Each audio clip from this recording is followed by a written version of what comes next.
오늘 본문을 가지고 내가 그니라 그리고 이들을 용납하라 라는 제목으로 고난주간 첫째 날 말씀을 함께 나누도록 하겠습니다. 기독교 신앙의 중요한 핵심 중에 하나는 예수님의 고난 그리고 부활입니다. 예수님 고난의 십자가 또 부활의 능력 그 역사를 통해서 하나님은 우리에게 그 사랑을 완성하셨습니다. 오늘부터 금요일까지 사랑을 끝까지 이루신 예수님의 행적을 통해 그 사랑의 은혜를 함께 잠시 묵상하려고 합니다. 오늘 1절에 보면 이렇게 말을 하십니다. 예수께서 이 말씀을 하시고 제자들과 함께 기드론 시내 건너편으로 나가시니 그곳에 동산이 있는데 제자들과 함께 들어가시니라. 아멘. 예수님이 이 말씀을 하셨다 이렇게 하십니다. 이 말씀을 앞에 보면 15장, 16장, 17장을 보면은 예수님이 최후의 만찬을 하시면서 이제 마지막 다락방 광화라고도 합니다. 예수님이 최후 만찬하신 곳이 다락방이다라고 여겨서 다락방에서 귀한 말씀을 마지막으로 해주시죠. 그리고 마지막 이어서 17장에 보면 예수님이 제자들을 위해서 하나님 앞에 기도를 합니다. 하나님과 제가 하나인 것처럼 하나님 이 제자들, 이 주의 자녀들도 하나가 되게 해주시고 또 하나님 내가 주님 곁으로 가지만 이 제자들도 주님께서 지키시고 이들을 통해서 하나님 살아계심을 알게 하여 주옵소서. 자신이 십자가로 향하지만은 남아있는 제자들을 위해서 끝까지 예수님은 중보하신 것이죠. 사랑하는 여러분, 예수님 지금도 우리를 위해서 중보하심을 믿으시기를 축복합니다. 중보라는 단어는 하나님과 우리 사이를 연결하는 귀하게 연결하는 다리 역할을 해주는 관계이죠. 그래서 중보는 사실 예수님만이 하실 수 있는 겁니다. 그래서 우리는 성도들이 서로를 위해서 기도할 때 돕는 기도라고 해서 도고 기도를 하는 것이죠. 돕는 기도도 참 너무나 귀하지만 더불어서 우리를 위해서 중보하고 계시는 주님이 계시다는 사실이 여러분 심령 가운데 위로와 소망이 되시기를 주의 이름으로 축복합니다. 예수님 그렇게 17장의 제자들을 위해서 기도를 하신 이후에 이제 자신이 아버지께로 이제 가야 하는 그 현실 속에서 이제 모든 것을 다 마치고 마지막으로 제자들과 함께 기드론 시내 건너편으로 가시게 됩니다. 기드론 시내는 예수님이 계시던 곳과 또 이제 잡히시는 동산 이 사이에 있는 골짜기와 같은 곳입니다. 비가 오면 물이 많이 흐르기도 하고 또 건조할 때는 마른 그냥 골짜기가 되기도 합니다. 그렇게 기드론 시내를 지나서 예수님이 동산에 들어가셨다라고 하시죠. 다른 본문에 보면 겟세마네 동산에 가셨다. 사실 이 거대한 산은 건너편에 있는 산은 감람산이라고도 합니다. 감람산이라는 것은 우리말로 하면 올리브산이죠. 올리브 나무가 많은 곳이기 때문입니다. 이 감람산에 작은 한 동산이 겟세마네 동산이었던 거죠. 예수님은 이 작은 동산에 들어가십니다. 2절에 보면 이곳은 예수님이 제자들과 가끔 모이셨던 곳이라고 성경이 말하죠. 사실 가끔이라는 단어는 자주, 종종이라는 단어입니다. 뜸하게 아주 가끔 오신 것이 아니라 자주 예수님이 거의 제자들과 정규적으로 항상 방문하셨던 곳이 이 겟세마네 동산이라는 거죠. 누가복음 21장 37절에 보면 예수님이 낮에는 성전에서 가르치시고 밤에는 감람원이라는 산에서 쉬셨다 이렇게 말합니다. 쉬셨다라는 이 단어 정확하게 보면은 감람산에서 지내셨다라는 뜻이 됩니다. 예수님이 공생애 하시는 동안에 가장 많이 머무신 장소가 어디인가? 물론 삭개오의 집이나 아니면 베다니에 있는 나사로의 집에 초청받아 머무신 것도 있지만 가장 즐겨서 머무셨던 곳은 감람원에 있는 겟세마네 동산입니다. 누가복음 9장 58절에 보면 예수님이 여우도 굴이 있고 새도 집이 있으되 인자는 머리 둘 곳이 없다라고 말씀하시죠. 예수님은 이 땅에 사명을 감당하시고 죽으시러 오셨기 때문에 어디에 정착하셔서 어디에 3년 동안 편안하게 집에 사신 것이 아니라 여기저기를 돌아다니시면서 사역을 감당을 하셨습니다. 그런데 그 중에서 가장 많이 예수님이 편하게 그리고 예수님이 가장 쉼을 얻을 수 있고 또 그곳에서 기도하실 수 있었던 장소가 바로 겟세마네 동산이라는 것이죠. 그곳에서 예수님이 가장 많이 하셨던 일이 무엇인가? 누가복음 22장 39절 40절을 함께 읽어봅니다. 시작. 예수께서 나가사 습관을 따라 감람산에 가심에 제자들도 따라갔더니 그곳에 이르러 그들에게 이르시되 유혹에 빠지지 않게 기도하라 하시고. 아멘. 감람산 겟세마네 동산에서 예수님이 가장 많이 하셨던 것, 물론 수많은 사람들의 이야기에서 벗어나서 쉴 수 있는 장소이기도 했고 또 잠깐 정리하는 시간일 수도 있고, 그런데 가장 많은 할애했던 시간은 하나님과 친밀한 시간, 하나님과 함께 기도하고 영적인 힘을 공급받는 장소가 바로 겟세마네 동산이었던 것입니다. 사랑하는 여러분, 예수님이 겟세마네 동산에서 기도하시며 쉼을 얻고 하나님과 친밀한 교제가 이루어졌던 처소가 되었던 것처럼 서울 삼강교회 교회가 여러분에게 그런 처소가 되시기를 주의 이름으로 축복합니다. 생각해 보니까 우리 교회도 산 중턱에 있습니다. 그죠? 네. 제가 이렇게 생각하다가 우리 교회가 제일 꼭대기에 있나 했더니 저 앞에 교회가 더 꼭대기에 있더라고요. 산 중턱에 있습니다. 뜸은 찾는 것이 아니라 정규적으로 습관을 쫓아 기도의 자리에 오셨던 예수님처럼 세상의 소리가 들리고 이런저런 마음이 휘둘릴 때마다 여러분들이 오셔서 기도를 통해 하나님과 친밀해지고 또 위로를 얻고 영적인 힘을 공급받는 귀한 처소가 되시기를 주의 이름으로 축복합니다. 생각날 때 꼭 어떤 정규 기도 시간이 아니고 내가 지금 그냥 주님 앞에 기도가 필요하다, 내가 주님 만나고 싶다라고 하실 때 오셔서 잠잠히 이 큰 성전에서 여러분 편안하게 하나님 앞에 기도하시고 또 주님의 위로를 맛볼 수 있기를 주의 이름으로 축복합니다. 여러분, 예수님은 이렇게 그날 밤에만 동산에 오르신 게 아니라 자주 제자들과 저녁 식사를 마치며 항상 하셨던 루틴이, 항상 하셨던 이 순환 사이클이 겟세마네 동산에 오르셔서 기도를 하고 내려가신 것입니다. 우리 여기서 예수님 사랑에 대한 교훈을 몇 가지 발견할 수 있습니다. 첫째는 여러분, 예수님의 사랑은 끝까지 피하지 않은 사랑이었다라는 거죠.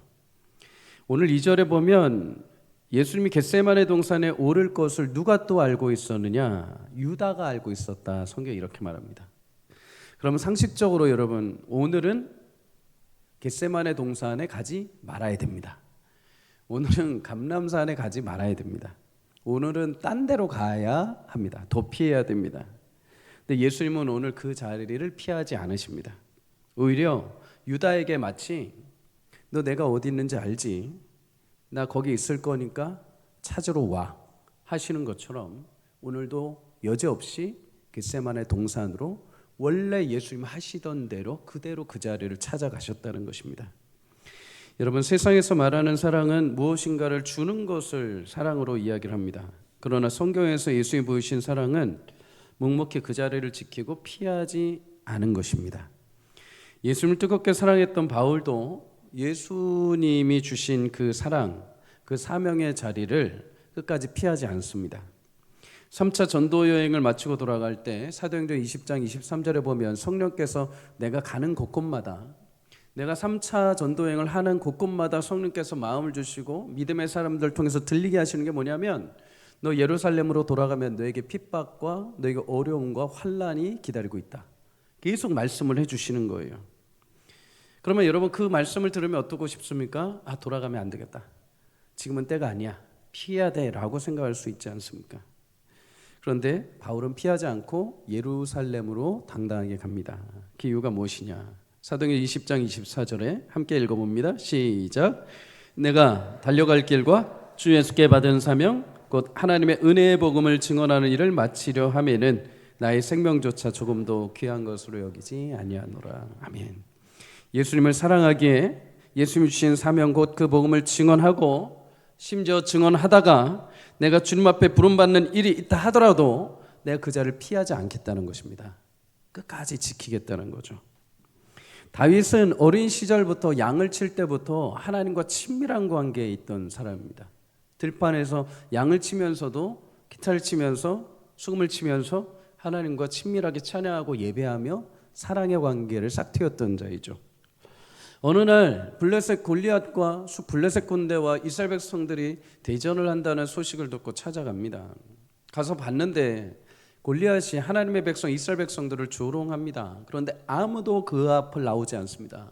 모두 두려워서 뒤로 벌벌 떨며 서 있을 때 뜨겁게 하나님 사랑했던 다윗만이 하나님 조롱하는 그 골리앗 앞에 당당하게 물못대돌을 가지고 나갑니다. 마치 내가 여기 있다, 이쪽으로 와라, 내가 상대하겠다라고 하는 것처럼 물맷돌 하나 가지고 골리앗 앞에 마주섭니다. 작은 물맷돌 그 하나가 하나님의 은혜와 역사로 골리앗의 이마가에 박히고 골리앗이 쓰러지게 됩니다. 모두가 뒷걸음질 치고 무서워할 때 하나님 뜨겁게 사랑했던 다윗은 외면하지 않고 만군의 여호와의 이름으로 그 앞에 피하지 않고 당당하게 서서 승리를 마주하게 됩니다. 사랑하는 여러분, 나를 사랑하신 예수님이 그 십자가 자리 고난을 피하지 않으시고 끝까지 지키셨던 것처럼 예수님 사랑하는 우리도 믿음의 자리, 내게 허락하신 신앙의 자리를 묵묵히 지켜갈 수 있기를 주의 이름으로 축복합니다. 오늘은 안 돼. 오늘은 피곤해서 안 돼. 요즘은 바빠서 안 돼. 요즘은 마음이 영 그래서 안 돼. 여러분, 어제 목자 훈련학교에서도 말씀을 드렸지만 그럴 때일수록 어떻게 해야 될까요? 지켜야 됩니다. 여러분, 사단은 여러분들이 은혜 받을 자리가 어디인지, 은혜 받는 순간이 언제인지 압니다. 하나님이 여러분들한테 어떻게 은혜를 주실지도 다 압니다. 그래서 절체절명의 순간에 그 은혜 자리를 못 가게 만듭니다. 마음에 시험 들게 만들고, 마음에 유혹 들게 만들고, 상황과 환경이 절대 그 자리에 못 가게 만들어 버립니다. 손들게 만들어 버린다는 거죠. 근데 여러분, 그럴 때일수록 여러분의 자리와 믿음의 신앙의 자리를 굳건하게 지킬 수 있기를 주의 이름으로 축복합니다. 그 자리를 지킬 때 내가 예상하지 못했던 그 풍성한 은혜가 차고 넘치게 되어 있습니다. 끝까지 하나님을 신뢰하며 신앙의 자리에서 피하는 신앙이 아니라 지키는 신앙, 견고하게 하나님을 붙드는 신앙이 될 수 있기를 주의 이름으로 축복합니다. 두 번째는 예수님 사랑은 자신을 내어주시는 사랑입니다. 3절에 보면 유다는 군대와 대제사장들 바리새인들에게 얻은 아랫사람들까지 하수인들까지 데리고 등과 횃불과 무기를 가지고 예수님 잡으러 옵니다. 여기서 당시에 로마 군대의 최소 숫자가 600명 정도라고 합니다. 그러면 군대 600명과 대제사장과 바리새인들에게서 얻은 군대들까지 다 총합하면 거의 한 1000명 가까이는 될 겁니다. 등과 횃불을 들었다는 것은 어두운 밤이었다는 것이죠. 이렇게 많은 병력을 끌고 예수님 한 사람을 잡으려고 왔다는 것은 혹시라도 예수님이 도주한다면 그 산 전체를 둘러싸서 촘촘히 그물처럼 수비를 해서 예수님 못 빠져나가도록 하려고 계획한 것입니다. 그런데 정작 이들이 예수님에 대한 소문만 들었지 예수님 얼굴을 잘 알지 못합니다. 그래서 예수님을 찾게 되죠. 거꾸로 자신을 드러내신 분이 누구시냐? 예수님이십니다. 요한복음 18장 14절에 15절에 말합니다. 예수께서 그 당한 일을 다 아시고 나아가 이르시되 너희가 누구를 찾느냐? 대답하되 나사렛 예수라 하거늘 이르시되 내가 그니라 하시니라. 그를 파는 유다도 그들과 함께 섰더라. 여러분, 예수님은 자신을 찾는 그들에게 오히려 드러내십니다. 내가 그다. 내가 예수다. 내가 나사렛 예수다. 그런데 예수님이 자신을 횃불 가운데 얼굴을 드러내셨을 때 이 병사들이 어떻게 되는가? 6절에 그들이 물러나서 땅에 엎드려졌다 이렇게 말합니다. 예수님을 보고 일부러 땅에 엎드려 경배한 게 아니라 강력한 그 힘에 의해서 자신들도 모르게 엎드려진 겁니다. 예수님이 장풍을 쏘신 걸까요? 그러지 않으시겠죠. 여러분, 예수님은 잡혀가시는 그 순간까지도 하나님의 영광이 그에게 계셨고 감히 범접할 수 없을 정도의 위험이 있으셨습니다. 군사들이 예수님 얼굴을 알지 못했습니다. 그러나 소문으로 익히 들어서 알았죠.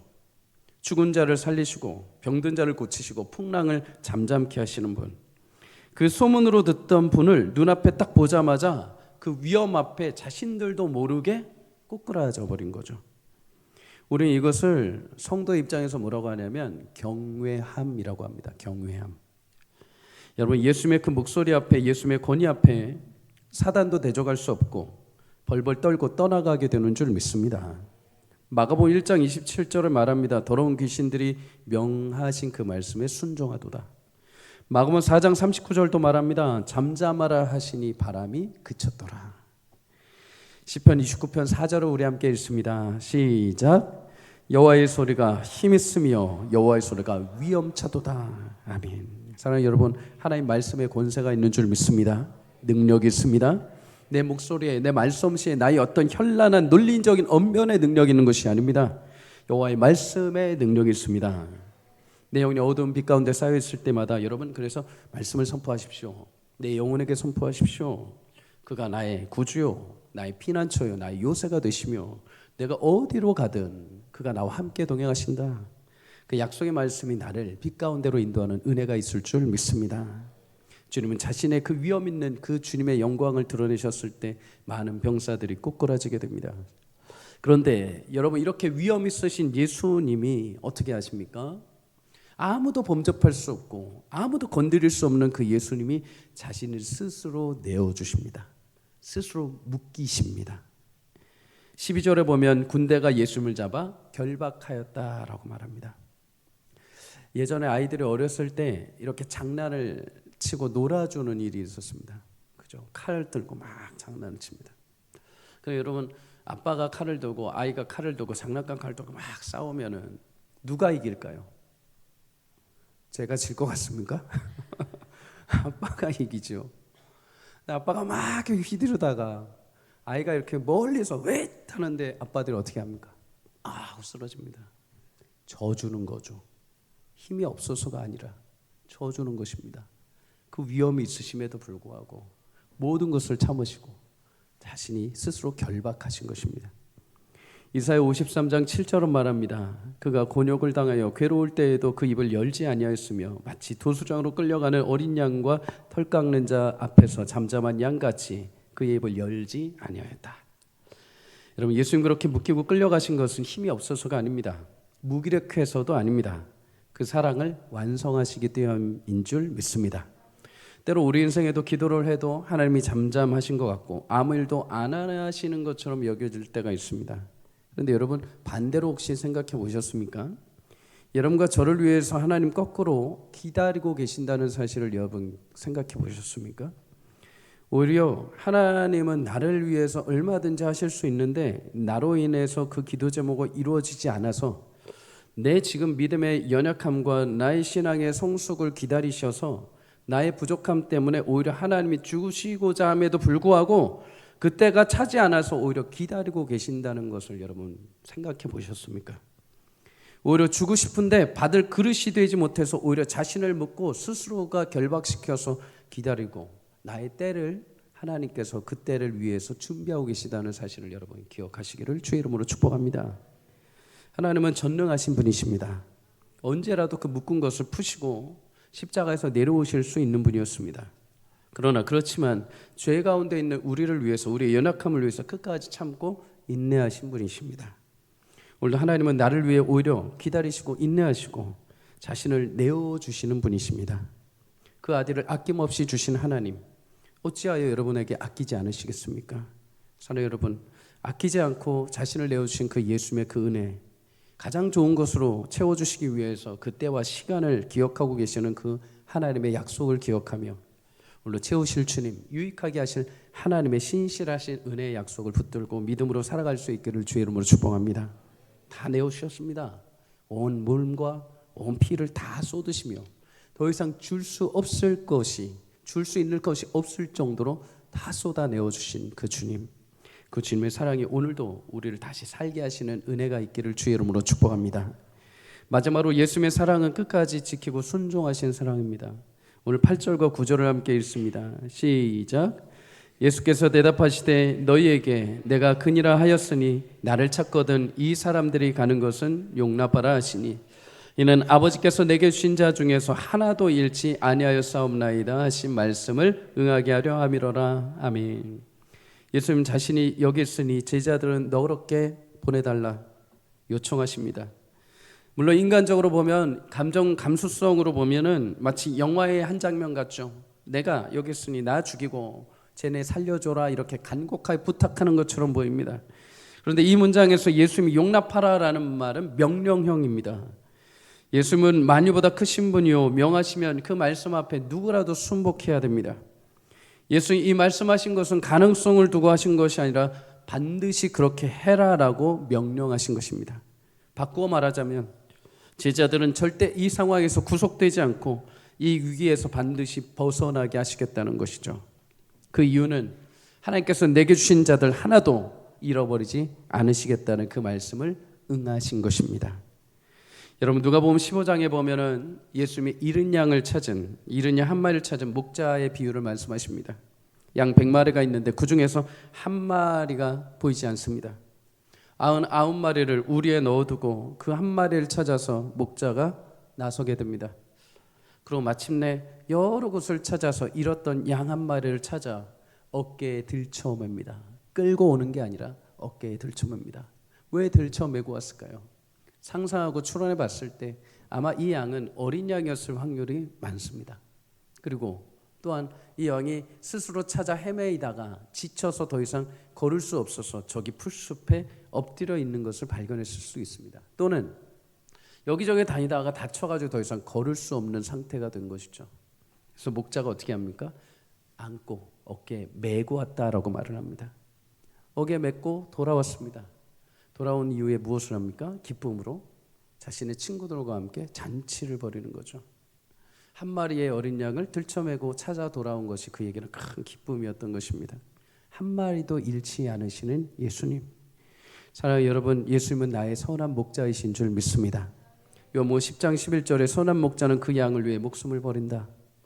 한 마리의 양도 잃어버리지 않고 끝까지 자신의 양을 지키는 것, 찾아오는 것, 참된 목자이십니다.